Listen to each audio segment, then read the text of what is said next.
Hello everyone. ఏంటి మిషన్లు లారీలు చూపిస్తున్నాను అనుకుంటున్నారా? ఏం లేదండి, మా విడవలూరు ప్లేస్లో అంతా వర్షాలు పడ్డాయి.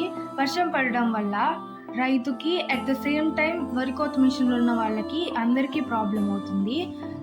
వరి కోతలు ఆగిపోతాయి, పొలం పండించుకున్న రైతుకి నష్టం జరుగుతుంది. ఏం చేస్తాను చెప్పండి, ఈ వర్షాలు ఏ టైంలో పడితే ఆ టైంలో వస్తాయి. మీ ఏరియాస్లో కూడా ఇలాంటి ప్రాబ్లం ఏమన్నా ఫేస్ చేసి ఉంటే కామెంట్ చేయండి. మీ ఏరియా నేమ్ కామెంట్ చేయండి guys. Thank you for watching. And ఇలాంటి మరింత కంటెంట్ కోసం యూట్యూబ్లో సబ్స్క్రైబ్ చేసుకోండి, ఇన్స్టాలో ఫాలో అవ్వండి.